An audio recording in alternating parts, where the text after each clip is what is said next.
good afternoon to you all. First of all, I want to say it's a real honor for me to be able to interview you today. And I hope you can bear with my crooked German English accent. I can't get rid of it, never mind how hard I try. I worked out a few questions for each one of you in specific and a few questions for everybody in the Zoom room. And I'm going to start with Mr. Mike Mackessy. Mike, you write Mountain Man series. Now, I think you're at the moment writing, or you wrote one with Mr. Ashlingham together. And I always wonder, how does that work? How do you do a co-write? Do you talk about the storyline at first and figure it out? Or does anybody go for, I write 2-3 chapters and you just jump in? Or how does that work? He had the idea, wrote out the first chapter, and then some rough notes on what would happen after that. And then he sent me the first chapter, and I wrote my guy in on the second chapter according to what he wrote, send it him, and then back and forth. And I think I'm writing chapter 8 right now, about So halfway. you're giving each other the inspiration. Yeah, and the information to go on with the next chapter. Okay, I see. Because I think it might be a challenge, but it seems like you guys are just like pinpoint. Yeah, this one is working out really nice. Yeah, I can imagine it's a challenge, but that's an interesting information for me. Now, you also write Bounty Hunter series. I have a question to you. No, it's like, nowadays, in my opinion, a lot of criminals get away very easy because laws are very lax. And is that part of the fascinating for Bounty Hunter series? Like, because those guys chase them across the entire territory. I'm going to get your derriere dead or alive. Is that part of the fascination why you write Bounty Hunters? What got me interested was the fine line between law and outlaw, and how especially with the Texas Rangers, some of the Rangers were prior outlaws, and then some of the Rangers move on to be outlaws. And I worked that into the bounty hunter also. I like that comparison there. Kind of like you got to think like an outlaw to catch an outlaw. Yeah, right. Literally, right? Yes. Okay. Let's see, Larry Linder. You write about different Western topics like I do. You don't have this specific mountain man or specific Texas Ranger. You, as I understood, you write about the entire Western genre, right? I do have one series I started since coming to DSP, the oldest lawman in the West, and I've had 3 books published in that series. Is it like a general, because for me, in my case, it's like that. I cannot decide on one specific niche because the entire pioneer history is so dang interesting, not only the Texas Ranger and the mountain men. I mean, the entire process of the pioneer days, the way it developed, the way it was conquered is interesting. So is that for you as well the same case? Yes, and my oldest lawman in the West series is a 70-something-year-old lawman, but his deputy he hired was a 14-year-old son of an outlaw. And they become like father and grandson through the books.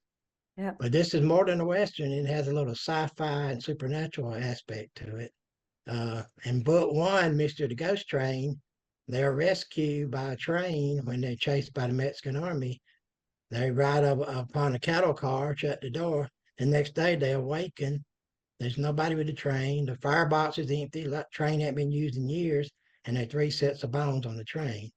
So that's the mystery they have to solve: whose bones and what spirits helped them. So it's more than a Western. I have to admit, I ordered that book because, Nick Will would go like, you and Larry and your ghost.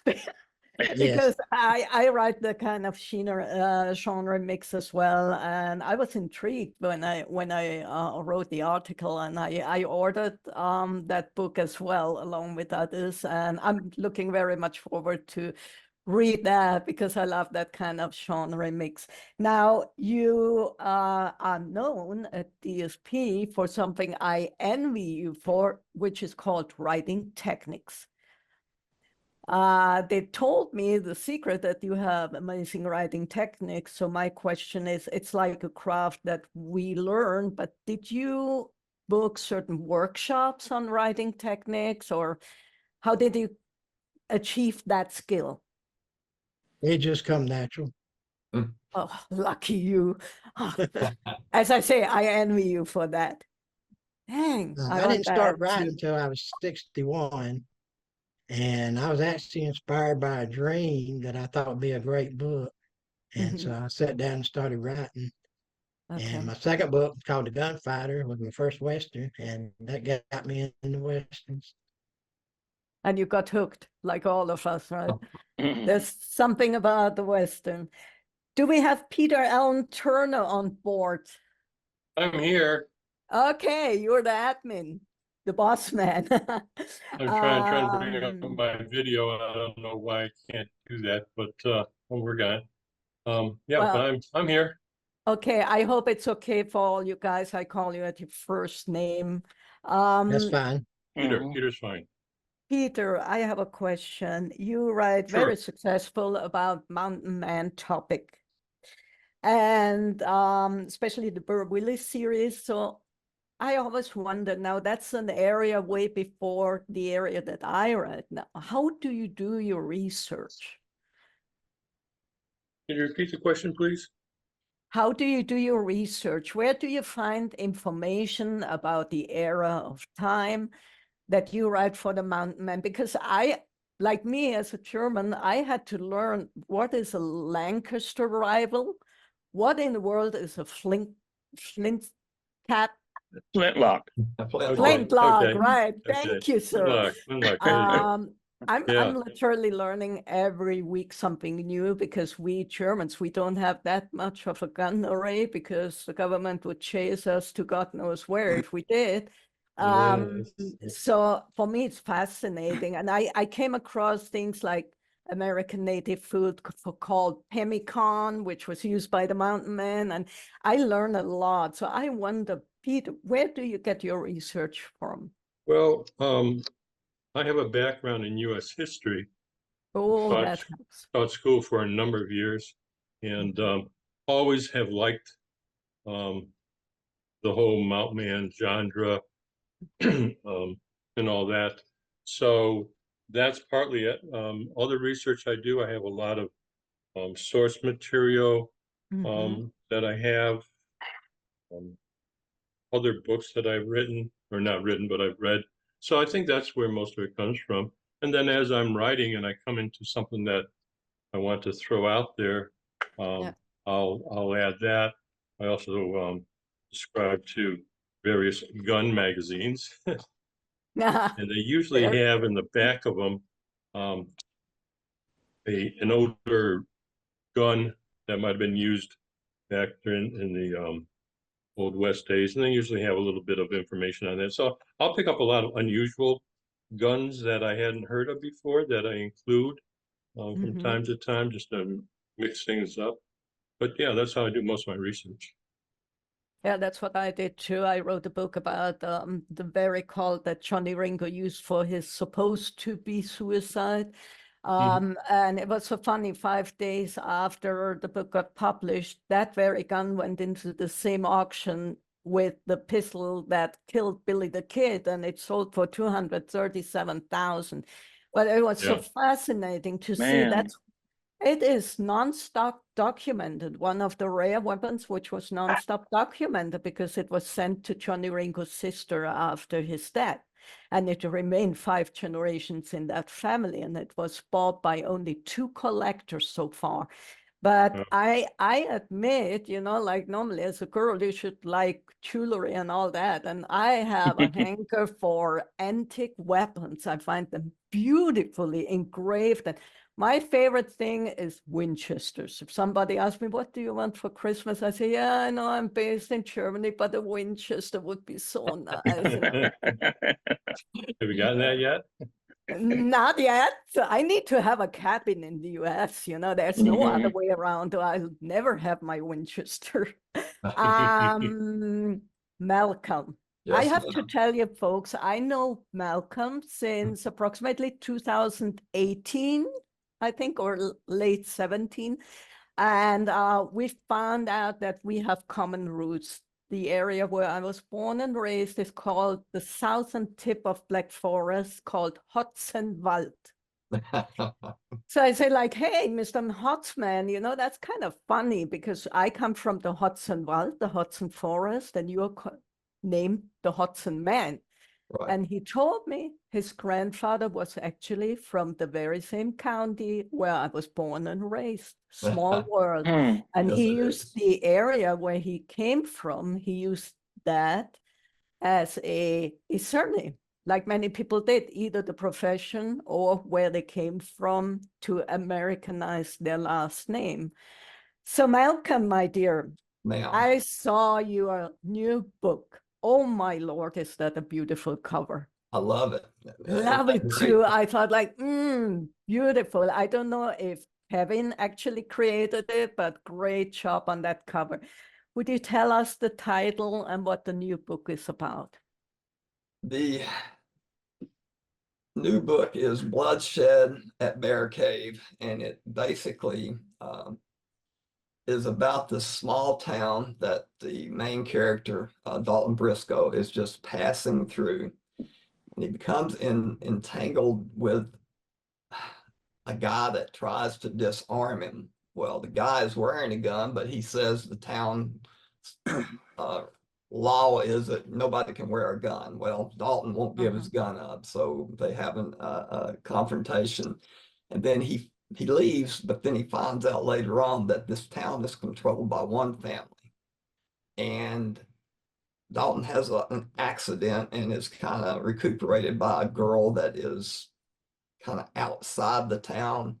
Her husband has been killed by these people that run the town, and so Dalton being Dalton, he can't just leave. So he comes back in and tries to right the wrongs that he's seeing going on in this town. So that's a very modern topic, right? I mean, like, you take all the guns away from people, people cannot defend their property, cannot defend their rights. That's kind of like quite a hint into modern day times, because very, very hot topic in the United we States have right seen now. that story before. I mean, like, ask me as a German, we have seen that before, Right. and I come across more and more the fact that a lot of us Western authors use modern day troubles that inspire us, to pack it into a Western, but because I do believe every Western has a strong message, and hoping that the people with their 2 cents, like common sense, would listen to that. So that sounds like a very intriguing story. Now, are you the guy who I always want to be, like the FBI agent with a board and about 20, 30 post-it, like this character is going to meet that girl and she's going to shoot that guy? And or are you a kind of person that just sits down, basic idea, I write 1 or 2 chapters and the story develops itself in my head? Which one are you, the plotter or the... I am the second one. I actually write everything longhand, every bit of it longhand. And then as I put it into the computer, I do some editing and some rearranging. And this book will be my 18th one. And, back when we first became acquainted, that was my very first book that was published then. So I never catch up with you. Slow down, dude. well, actually, I'm trying to speed up a little bit, so. We're talking about sleepless nights, right? Yeah. We have one Mr. Bob Madison who writes under the name Scott McCrea. Hello. Hi there, dear. So, I'm sorry I don't see your face. Yeah, right. Oh my Mm. goodness. Hi there. Quick question for you. So when you Yeah. were a girl, did you read a lot of Karl May? Yes, sir. I knew it. I could grew see it up in your with writing. Karl May. I grew up with Karl May, and you know, I was intrigued with all the Winnie Two movies and Karl May. And then being 10 or 11, I found out that dude made up everything. Yep. Was never in the US. Oh my Lord, was I pissed. I was devastated, disappointed. What do you mean Winnie Two never existed? So I didn't give up on the genre. I ordered my first nonfiction book, age 11, about Sitting Bull. Mhm. And I always thought that one day I want to find out the truth. And I actually signed up a German book series by a military publisher. And he asked me to write the history of the Apaches, the Apache Wars. So I'm going to kick Karl May to romance novel. I'm going to tell you. But you know, But he wrote it so authentic, yeah, beautifully believable. And Yeah. that's the part I really admire about him. Everybody believed it. Yeah. Everybody, you know. well, the great lesson about beautiful. that is it's like the end of Liberty Valance when when the legend becomes fact, print the legend. So you know, what is the truth about the West? I don't know. You don't know. A lot of this is just sort of hearsay. A lot of it's myth making, and sometimes I think the myth is better. Yeah.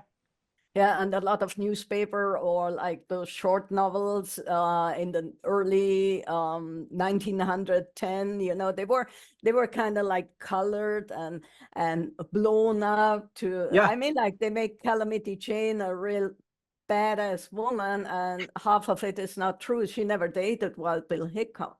So I'm like, and okay, Corral. I mean, I traveled since 27 years to Tombstone, loved the town dearly, but people, you know, not every movie quote was exactly what they did and said in 1881, you know.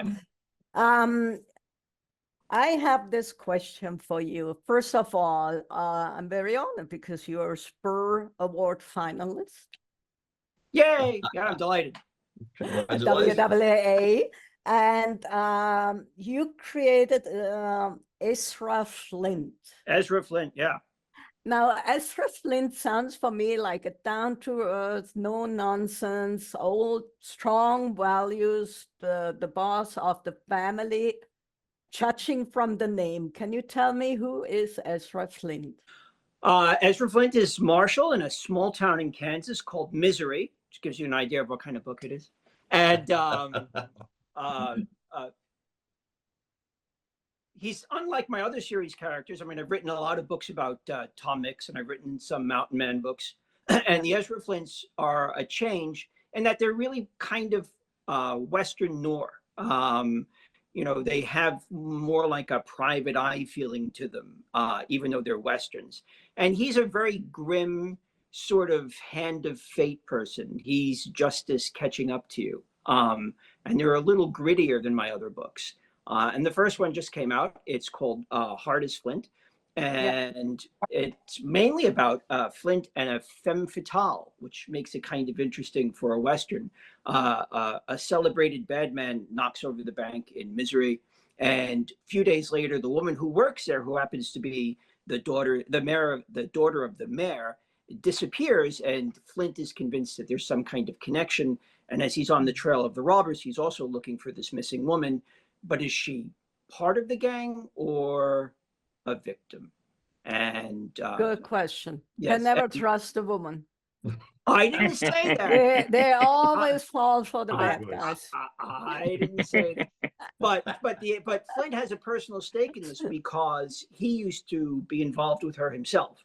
And as her father says, you know, I wouldn't be surprised if she went with the bandit because she likes dangerous men.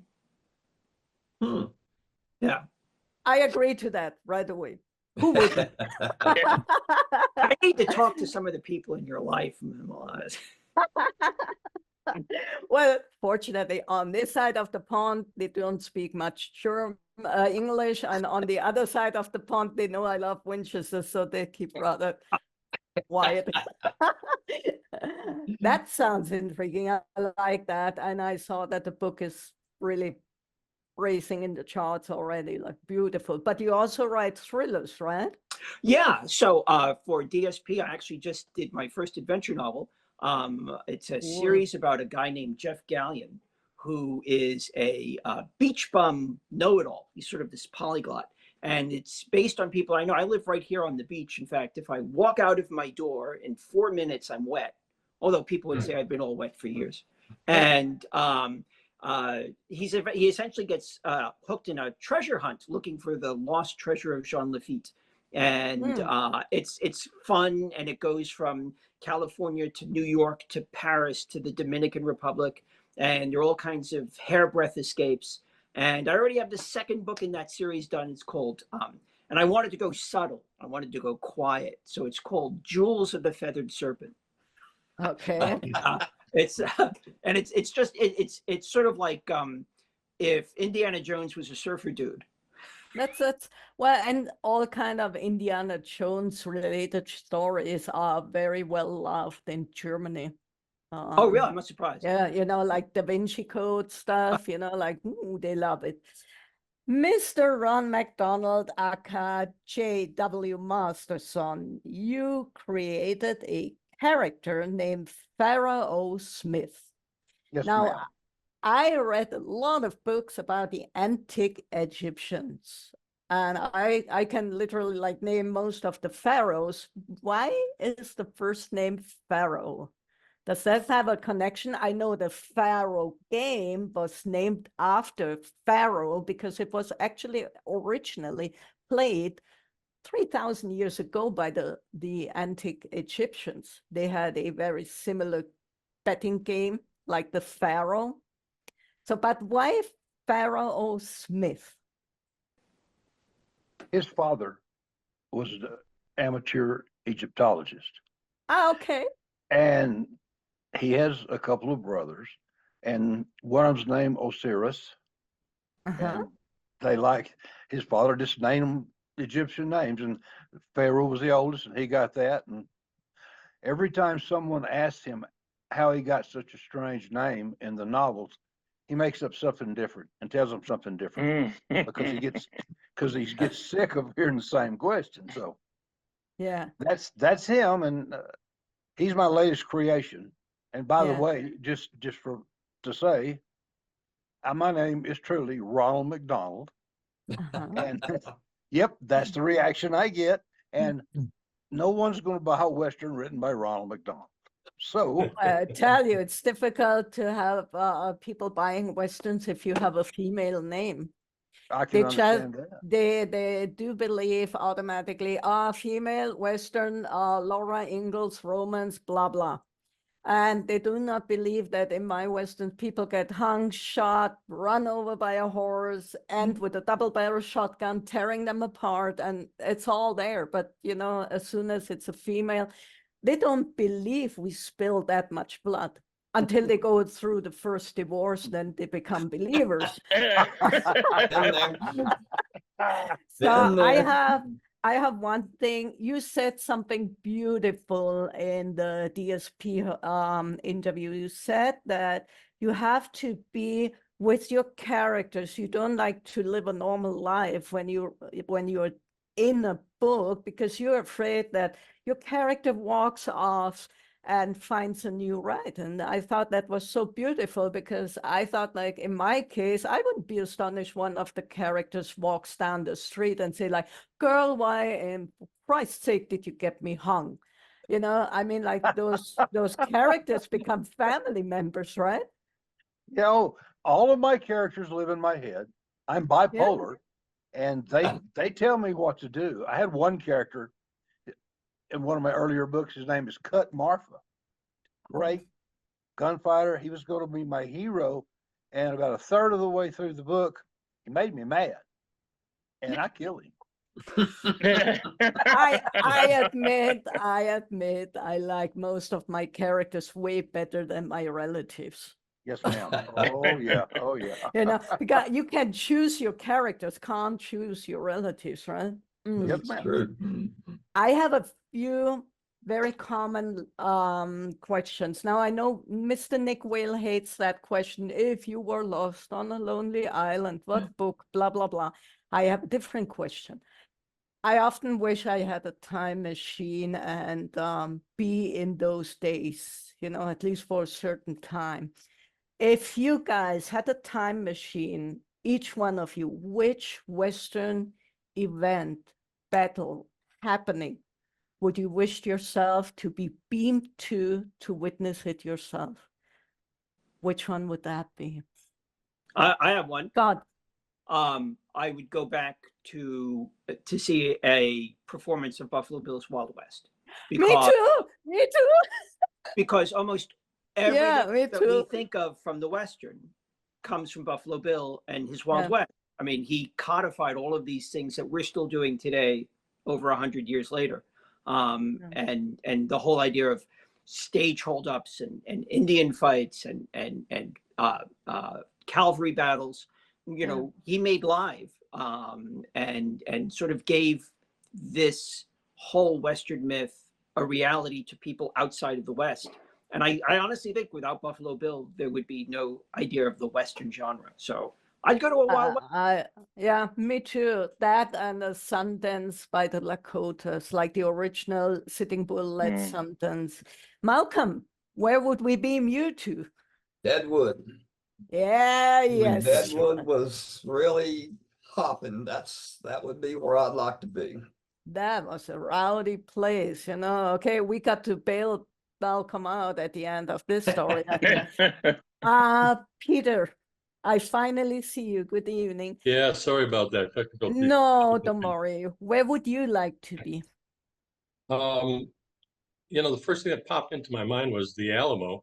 As long as I could flash back before the Mexicans stormed the walls, you know, that'd be okay. But I'd just like to get in there and really see the interaction and what was going on. I mean, here's these brave men standing up against thousands of Mexicans and, you know, some of the great legends, David Crockett and Jim Bowie and those guys, just to see what was going on. You know, David Crockett was part of the Tennesseans that came out there, and he didn't have to, but you know, they just believed in fighting for freedom, and I think that's a cause. Imagine being fighting and dying. outnumbered. Imagine being outnumbered, see this huge amount of enemies, and you know you're probably gonna die and not run away. I mean, the backbones these people had and the morals, you don't run away. I wish that 20% of those morals would be around nowadays, right? Well, they were given the choice. Supposedly, they drew a line in the sand. That's what the sign, I guess, the saying line in the sand, drew a line in the sand, and those that wanted to leave could leave. But well, I think most of them stayed. So, yeah. Mike, where would you go? 1820s in the Rocky Mountains with the mountain men. Beautiful. When it was still like everything kind of clean, not conquered, the American natives there, the way it was, without being overrun, without the greed for gold and silver and all that. Yeah. That must have been an amazing sight, like innocence and pure nature. We've gone to Wyoming several times, and the big draw there is the Mountain Men Museum in Pinedale. And I heard about that one. It is great. If you never been there, if you ever get in that area, check it out. I actually have it on my bucket list for next spring, you know, like when it starts to warm up a little bit, you know. I ain't 20 anymore, you know, I freeze my bun up too quickly. Larry, where would you go? Be traveling with Lewis and Clark. Oh, nice. I was in Great Falls. I was in the museum, and I just stood there at awe at that huge, long, heavy wooden boat. And they have a model of an original boat, and the steep angle of the shore where they pulled and pushed those boats up whenever they could not go on the river anymore. And I thought, like, holy crap, how in the world did they do that? Because it's huge, heavy, and amazing people. I mean, we owe them a lot. We would, you know, like Mr. Powell, who went down with one arm, who went down the Colorado River. I mean, like, these people were out of their mind to do that, but I admire them. I admire them because they did it for everybody that would follow in the next few generations, you know. Amazing, amazing. Yeah, I can understand that. I see that. Ron, Yes, ma'am. where would you go? I'm Fort Worth is my hometown, Fort Worth, Texas. They I used was to have a there place last there year. called, they used to have a place there called Hell's Half Acre. It Mhm. was notorious for houses of prostitution, saloons, gambling dens, Yeah. everything seedy. That's part of Fort Worth. And it was well known throughout the West. I would like to go back there and just spend some time there in that atmosphere, Yeah. have a good time, and hope I don't get killed. Yeah. Well, have a good time, you know, the shady ladies, that would be guaranteed, but then you better stay. I would know, all I know about that's what I've read, okay? Well, it's like, it's true. It's true. It would be amazing to witness those atmospheres, those places from a quiet corner somewhere, you know, from a safe corner, and just see how it really was, you know. It was not as romantic as Hollywood would make us believe, but we are not into Hollywood that much. We are more into keeping the history alive, I guess, all of us here. During research, what is the saddest moment, event you found out during Pioneer Days? What shook you to the core? I can say, in my case, it was research about Wounded Knee, the way it developed, what happened the days before, the way they were gunned down, the way they were buried. That was the thing which really shook me to the core. Malcolm, any Trail of moment like Tears. that? Yes. Trail of Tears, because that Amen. originated not too far from where I grew up. I mean, Cherokees and in Eastern Kentucky, where I grew up, and over in North Carolina, that was, you know, then they brought a bunch up from Florida, the Seminole and stuff. So that is just, I can't imagine people doing that to other people. I just me as a German, I can. well, And sure. I guess that's why it shook me to the core to see stories like that repeated in different countries in the world until today. And it's like amazing. People, do you ever learn, you know? Well, Scott, what was your kind of like, oh, I didn't even want to get to know that moment? I'm going to go back to Buffalo Bill Cody for a moment, Mhm. because it all goes back to Buffalo Bill Cody. But having read a lot about a lot of historical figures, and that this includes, you know, Wyatt Earp and Doc Holliday and Wild Bill Hickok, and the only one of these guys that I would have wanted to have known was Buffalo Bill, who seemed like a really terrific man. He wasn't a perfect man. He certainly wasn't a paragon, but he was a good man. And towards the end of his life, he had a very, very, very hard time. And I think, tragically, that he had no idea of how much he was loved. And his name is still has great cultural currency and historical currency. And I think it's a great tragedy that somebody like Buffalo Bill was essentially alone when he died. I mean, his wife was an awful woman. Going back to what you were saying before, his wife was an awful woman. I think his sister took a little care of him. And you know, he was cheated out of you know, business holdings. He was swindled. His wife essentially sold his corpse after he died. And I'm getting weepy. It's a tragedy. I think Buffalo Bill is sort of the whole story of the West, because he actually was a real Westerner. It then turned into show business, and then it ended up a tragedy. And he kept a lot alive because he saw the destruction was also caused by Westerners, including him. But he tried to, listen, I destroyed that many buffaloes, this, that. I need to kind of preserve it for the next generations to come. I wish I had met him, definitely. So I'd say so for me, he's that's not a particular event, but he's, I think, the tragic figure of the West. Okay. Peter. Yes. Any special kind of moment that left a lot of food for thought for you? Well, I think the most poignant one was an experience that Marcus Whitman and his wife Narcissus experienced. They were early missionaries, if you will. He was a physician, I believe. They went out to Oregon. They set up a mission trying to Christianize the Cayuse Indians, which didn't end up well for them. She took in a lot of people, helped a lot of pioneers that were coming out, and took in children that lost their parents, on the way over, and all kinds of things were going on.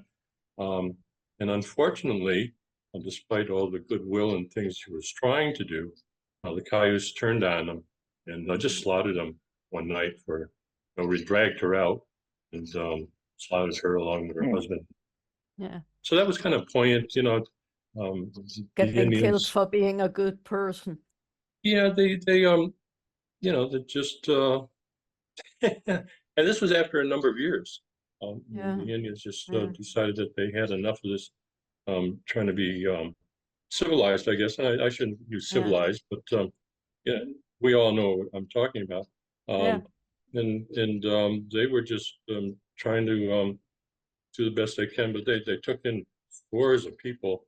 At one point, her house was so crowded that you would go down to the river, sit on a rock and cry, and then suck it up and go back and have to do what she had to deal with. So I think that was probably the most poignant. Just an example of how tragic these the experience trying to move out west and deal with that. And I told someone recently there was some hardship. Someone I that was often interviewing me recently, I said, even a good day for them would be a terrible day for us. I often think that, reenactors is, oh, I wish I was born in the pioneer days. And I say, yeah, really? No AC, outhouse? You don't do any gunfights in summertime in Arizona? No, it's too dang hot. I say, well, the pioneers had 365 days, no choice. I'm not going to be a pioneer the next 4 months until it cools down. No choice, right? Mike. For me, it was seeing or learning the actual history of how the mountain men, the trappers, got ripped off at Rendezvous. You always think the romantic view of Rendezvous, and they work all year and freeze their feet and that rheumatism and all that, and then 1,000% markup on supplies, and majority of them didn't make it, and those that did never came back. There was a few, a handful of a few that always stayed, but and they died somewhere in one cabin, somewhere in the mountains, never to be seen, never to be heard again, nobody to say goodbye to, nobody who is there with you when you die, the most devastating moment in our life, right? Larry, what do you think? I wrote a book called Journey to Oregon about a wagon train on the Oregon Trail. And doing the research, what the settlers had to face on that trip, and the number that died and starved, and just how hard it was just trying to find a new life. Yeah. With the hope for a better tomorrow. And, it happened to me that after the second Western, I had people attacking me saying, like, how can she do Western? I mean, like, come on, it's not even in her blood. She ain't even American. Well, do your homework. 1/3 of the pioneers spoke German, but I got more and more into research, and losing your children during the wagon train cholera hits, typhus fever hits. Some got killed, some got robbed. Then your wagon was too heavy to cross the river. So your beloved wood stove, the best thing you had in the kitchen, you have to leave it behind. You had all those graves along the Oregon Trail. Ain't that like, you know, like every little wooden cross tells an own story. It's like we nowadays, we don't even know how well we live, how spoiled we are. Yeah. And I wish that they made boot camps like that, you know, to teach people a story, like 1 week Oregon Trail in the old style. Come back Yes. healed and sober and clean and appreciating what you have, you know. Yeah. I think what's Ron. fascinating is a lot of that is being revised, you know. Yeah. I mean, the pioneers, you know, no matter how you want to, I'm sorry, Yeah. no matter how you want to look at it, the pioneers are heroic stuff. Amen. Amen. And the current zeitgeist is, you know, Not knowing what's going to be there behind the next hill. I mean, like that has to take some bravery, right? Yeah. Ron, what is the saddest moment you can remember? I've done a lot of research on prostitution in the Old West. Me And too.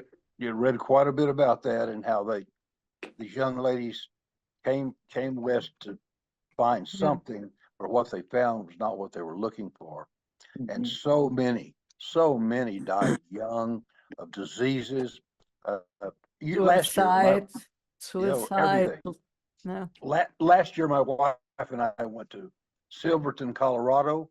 It's high in the Rocky Mountains. It used to be a mining town back in the old days. Yes. And we went to the cemetery and found graves, a certain area, graves of the prostitutes that Oh, died my there. Lord. Yeah. It had their name, their age, and what they died of. Yeah. Many of these young ladies never made it to 20 years old. Yeah. They started like 13, 14 years. They died of Yeah. everything. It was just I horrible. just wrapped up a Western movie. I produced a Western movie about a female gambler called Madame Moustache, Eleanor Dumont, because during my research, I know she's buried in Bodie, California, the best female gambler in the entire Pioneer area for 21 years. But sadly, nobody knows the exact location of the grave. And I thought, like, that's so sad, you know, like we have to tell the story of these people because, as you said, they were heroes in their own ways, you know. Now They were just trying to make their own lives better. Amen. Exactly. Unfortunately, they were, for want of another word, products of the times. Yeah. I don't know what else to say. Now, if you guys think back, like you asked me, yes, I grew up with Carmine. Everybody has this typical Western books that still, after decades of not having read it, or like you read it as a teenager, which book still warms your heart? For me, it is, I admit, Laura Ingalls. I love Little House on the Prairie. Even if I have a crappy day, I watch 1 or 2 episodes on TV and everything is butterfly and yeah, I'm great again. That and Lonesome Dove. Yeah. Love that book very dearly. Yes. It was that book that introduced me into the Western genre and Huckleberry Finn. So let's see, Peter, what is the book which has always warmed your heart through decades? Your favorite book? Well, I agree with you. I grew up reading Tom Sawyer and Huck Finn, so they're near and dear to my heart. But Lonesome Dove, if I could write anywhere 100th of the story that's in Lonesome Dove, that's just an Very incredible epic. story. And Very epic. I don't know how many times I've watched the movie over and over again. Yeah. So I mean, it's just fantastically I didn't well know written. it. Yeah, I didn't know it. I got introduced to it by my best American friend I ever had, an old rugged cowboy, spur maker, bit maker, and we became soulmates. He was like 35 years older than me, and at that time my English was like, I don't understand half of each page. But then he borrowed the video at that time, and it really got me into the genre. Now, Scott, which one is your favorite books? of all Oh time? God. I so for westerns, if I was just going to focus on westerns, because I love reading everything.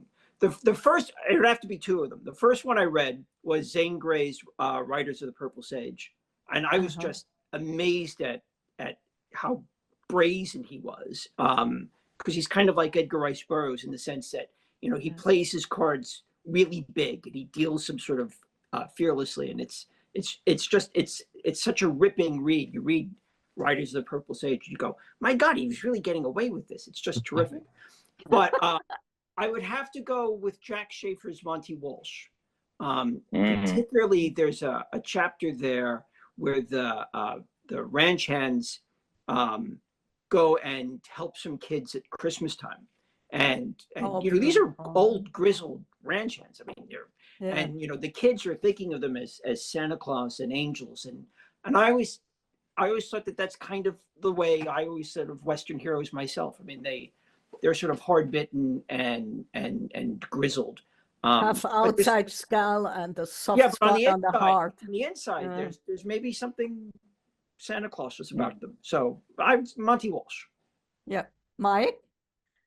I think it's the first one I ever read, Hondo, and I don't know it. Everything about that just grabs me. That story, and it still does. Yeah, that's great. Malcolm. A Zane Grey story called Spirit of the Border. It's a frontier story, and there was a little bit of history there. My grandfather had collected every book that Zane Grey ever had, and he had them in our living room in a cedar bookcase that he had built. And one day he pulled this book out and handed it to me, and I was young, real young, and he said, read this book. And I did, and that was the most amazing story to me. I have actually 2 or 3 copies of it right here next to me. That's an amazing story. It's part of the trilogy. Moments of childhood also coming back. Oh, if you read those books again, you kind of like step back in time. Larry, what is the book that warms your heart? Mine was also Lonesome Dove. Yeah, that's a special book. Very special. And Duvall was freaking brilliant in that movie. Oh, my Lord. Oh, yes, it was great. Ron. Not a book, but a series of books by Louis L'Amour about the Sackett family. I read all of those, and I felt like I knew those people. And I look forward to the next one. I would read one and right away go to the next one. That's my fondest memory of my teenage years, actually. So I do believe that Louis L'Amour achieved something we can only dream about, all of us. It's like he wrote from the paper straight into our hearts. And that's where he remained all these years. And, sometimes I wish like he could come back for a day or two to just see that he still touches people with his clean writing. You don't need pages and pages of cursing and cussing and buckets of blood. You can do it differently as well. Not at all. Now, I met him once, and I actually live about 45 miles from his home in Colorado. Oh, I envy you. And I go by all the time. It's interesting, though. It's there. You know it's there, but you can't see it. So many trees, and it's back, and it gives me chills every time I go by there. So. My goodness. Yeah. So the next question is an interesting one for Nick Wynn. If you had, well, let's put it that way. Which Western that has to be told is not written yet, or is written in a way that the voice is not given to that person with? Which Western do you think do we still need to write urgently because the story has not been told yet? Malcolm, what do you think? That's tough. There's so many good Westerns, so many good stories. I would probably lean towards, like Mike had talked about, some of the mountain men stuff. Some of the things that they did was just unbelievable, just amazing. Yeah. I wrote a mountain man series, and I based it in the Appalachian Mountains because that's where I grew up. And it just doing a little research and knowing the places that I was talking about in my books. There's just so many good stories still to be told back there. And research same. brings up another amazing story, another amazing character. Exactly. Yeah. So I'm working, I have started on the research already. I came across a superb sergeant, very innovative, very outstanding personality during the pioneer days. And he was, I would say, one of the most important doctors that was ever in the US during the pioneer days. So I will not tell the name because I'm working on it already. He had a funny name and he's a famous person, but he was also he was a champion boxer. And oh my God, he was outstanding. So yeah, I think there's a little bit of a trend, even in Hollywood, about bios about certain people. A biography, I think is the English word, right? Scott, what is the Western you think we still have to write that? It only dawned on me as you asked the question that there are a lot of ghost towns in the West. And nobody builds a ghost town. Towns become ghost towns. I love ghost towns. Yeah. Oh. And every ghost town is a dream that died.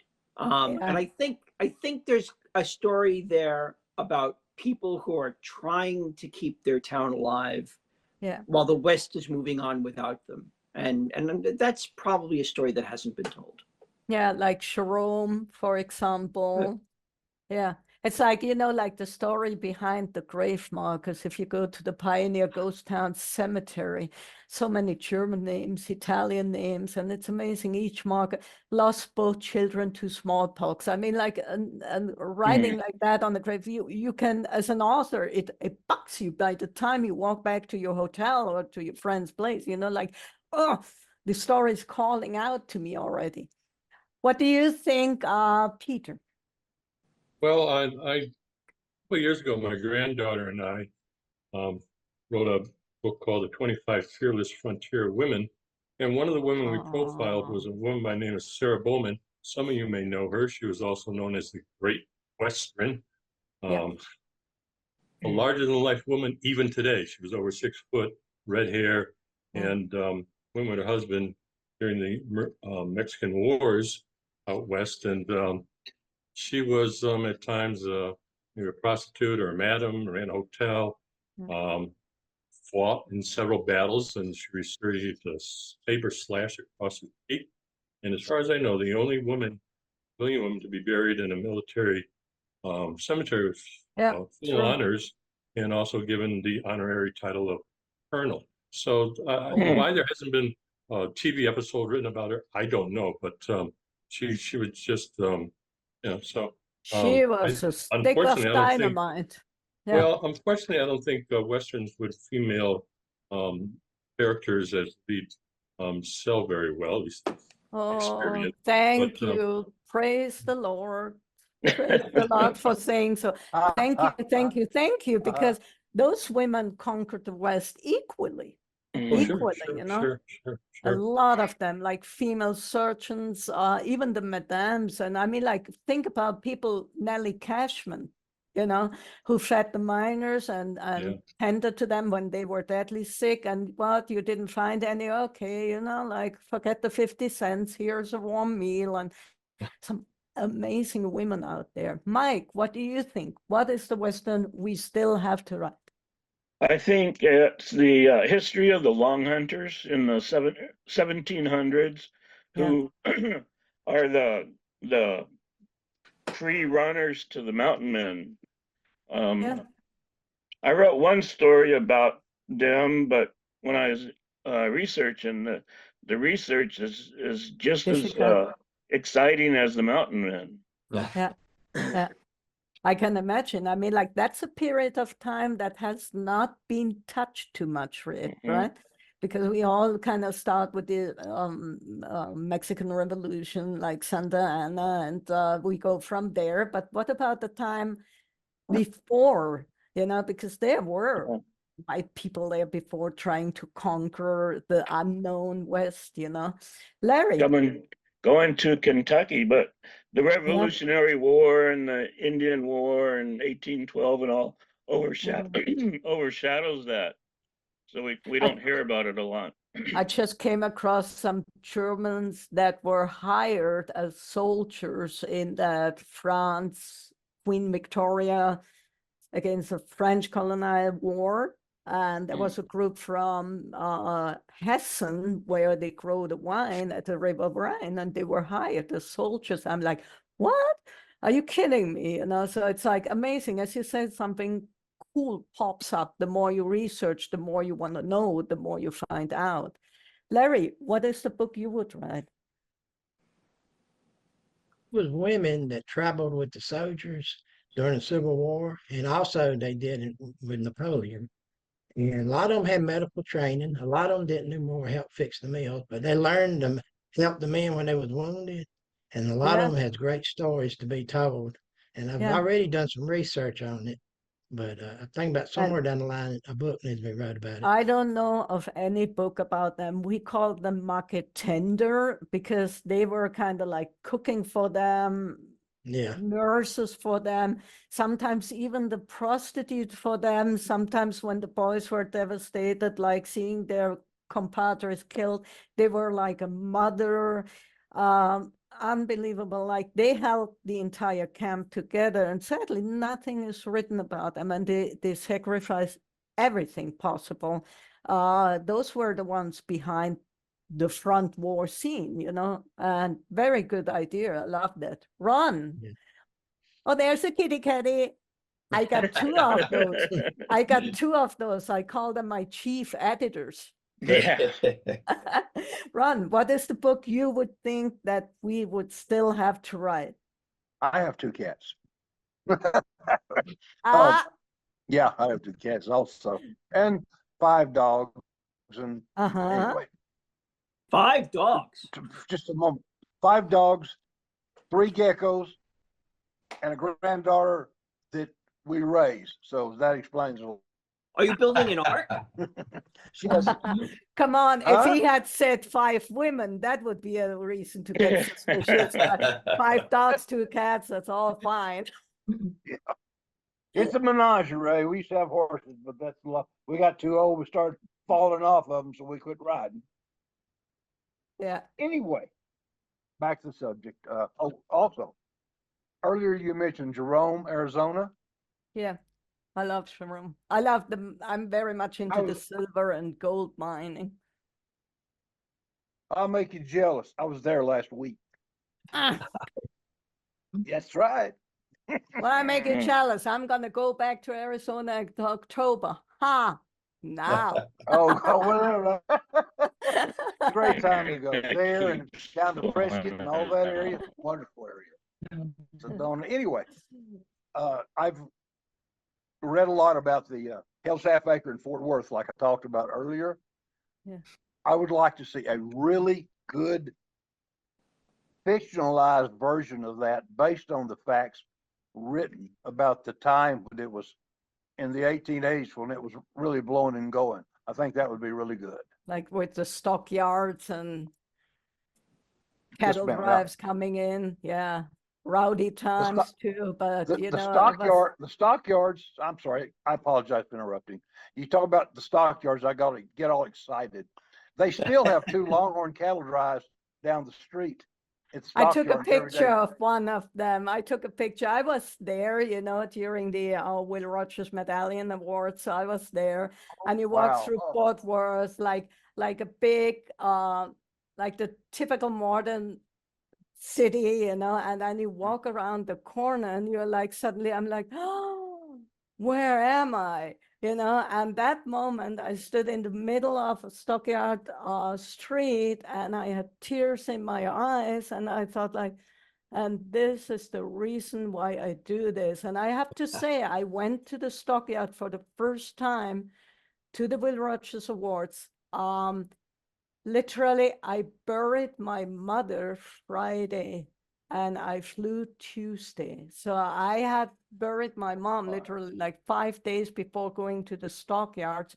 And she died in my arms. And that's the reason why I'm not based in the US, because I promised her, as long as you drew a breath, I ain't gonna leave you alone.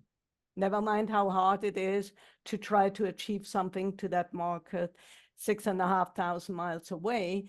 But I'm a person that keeps my oath. And that was a moment when I felt my heart speaking as a Western author, a heart which was crying for days and weeks and months. And I owe the stockyard, that very moment, I owe a light at the end of the tunnel, you know. And that's my last question. What do you think draws readers to Westerns? Why? Hollywood makes us believe the Western genre is dead. Surprisingly, surprise, surprise, they produce Westerns at the moment. But what do you think draws the readers to the genre we love with all our passion? Malcolm. I think the adventure, everybody loves that idea of riding a horse and having gunfights, and not that they want to do it particularly, but yeah. And again, being a little sexist here, especially men, they love that idea of being a cowboy, the freedom, cowboy dream, adventure. Yeah. I think that's what draws a lot of people to it. Scott, what do you think? I think the Western is honest in a way that other genres aren't. And it's the honesty of the Western that old makes values. people come back. Yeah. Yeah, it holds on to old values. Yeah. Yeah. What do you think, Peter? Well, I think it's an escapism from all the craziness we see today. And I also think it's, goes back to a time where a man or a woman could go out west. They didn't have any way of checking your background, so you could come up with a whole new identity and forge a new path for yourself and create a fortune or lie dying in a You pierced could with be a the dozen different blacksmith of arrows. your So own luck. Yeah. there was a lot of risk involved, but Yeah. it was a challenge, and I think people are looking to that, saying, that there was a lot of good things. Wouldn't want to live there, but it was good things out, to witness it to a being there. certain degree. Yeah. Mike, what do you think? I think like a lot of these reenactors that if they could go back, could they really do it? Like as hard as it is, as hard as this life is, could we make a life back there? Good question. Good question, because we're so very spoiled nowadays. Oh man. It's always better to add on amenities, but to cut down on it, that's the rockiest road a man or a woman can take. Larry, what do you think? What draws the reader? Go back to a time when it's less complicated, and times was hard, but it was simpler, and hard work would pay off. Yeah, I think people were in some way, they were poorer, but they were richer.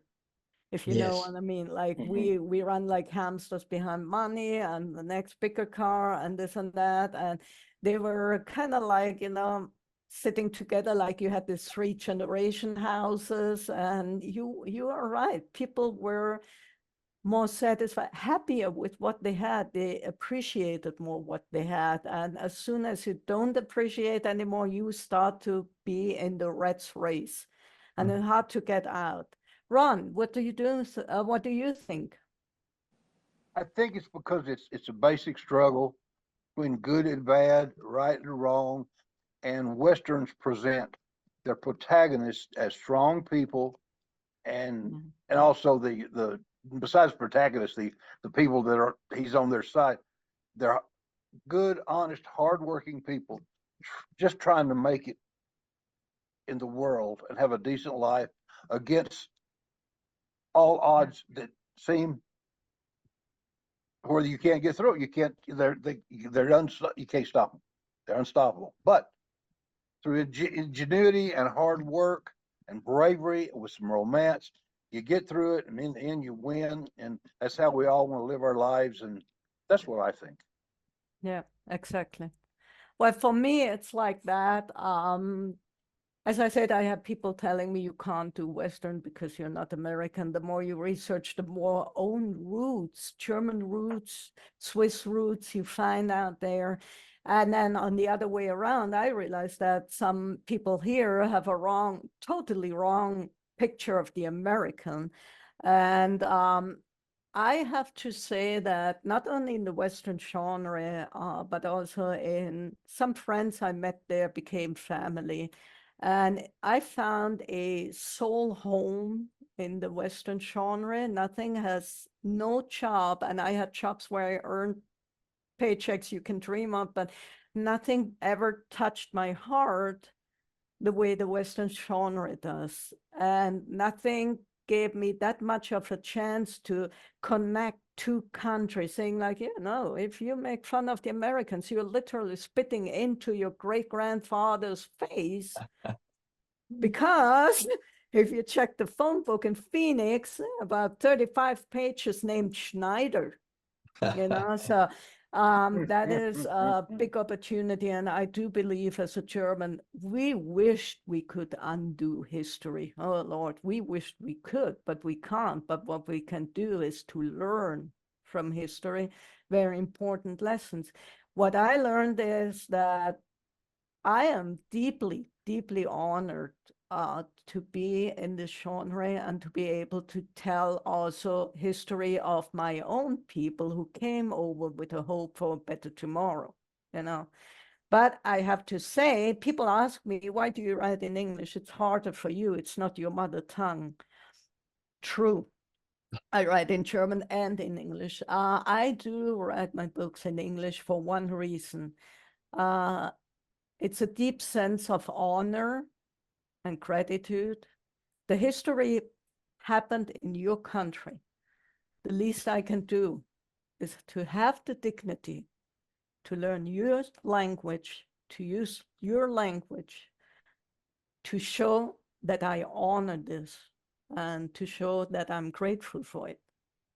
And with that being said, I let you off the hook here. I kept you over an hour. It is a superb honor for me. I learned so much from you. And I have to say, you're all super inspiring for me. And I really thank you because you're the principal light at the end of the tunnel. I owe you guys a wonderful evening. Thank Well, you. you did a Thank great you. job, Manuela. Well, thank you so Yes. much. Thank you, dear. Yeah. Been a pleasure. I give a clap for you too.